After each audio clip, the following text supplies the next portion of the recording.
I know कि research paper लिखने से लेकर पब्लिश कराने तक का प्रोसेस इतना आसान नहीं है, पर यू नो समथिंग, ये प्रोसेस मैं आसान बना सकती हूँ। Wanna know how? Then watch this video till the end and don't forget to like, share and subscribe to our YouTube channel.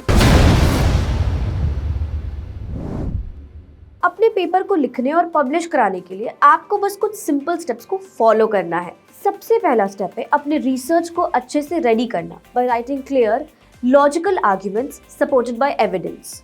फिर रिसर्च के लिए एक सही जर्नल चूज करिए, considering it's scope, audience and impact factor. Lastly, paper को journal के specific formatting guidelines के according set करिए। Step 2, initial submission. अब देखो, दूसरे स्टेप में आपको इनिशियल सबमिशन के लिए एक स्ट्रॉन्ग कवर लेटर लिखना है जिसमें रिसर्च की इंपॉर्टेंस और ओरिजिनलिटी हाईलाइट हो।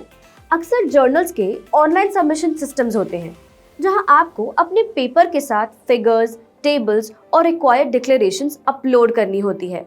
Author details including affiliations and contributions भी आपको ध्यान से फिल करना है।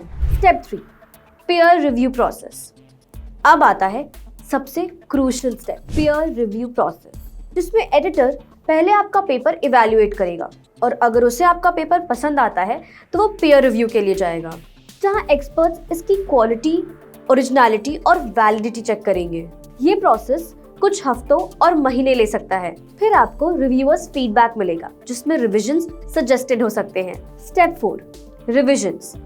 रिव्यूअर्स के फीडबैक मिलने के बाद आपको अपने पेपर में मेजर या माइनर चेंजेस करने पड़ सकते हैं। ये डिपेंड करेगा रिव्यूअर्स के कमेंट्स पर। चेंजेस करने के बाद आप अपने रिवाइज्ड पेपर को वापस सबमिट करेंगे। साथ ही एक डॉक्यूमेंट देंगे जिसमें आपने कैसे रिव्यूअर्स के कमेंट्स को एड्रेस किया है ये एक्सप्लेन करेंगे। Step 5, publication, the final step, जहां आपका पेपर पब्लिश होने के लिए बिल्कुल रेडी है। बट रिमेंबर कि पब्लिकेशन की प्रोसेस में भी टाइम लगता है, which requires you to be patient. तो ये था एक सिंपल रोड मैप अपने पेपर को जर्नल तक ले जाने का।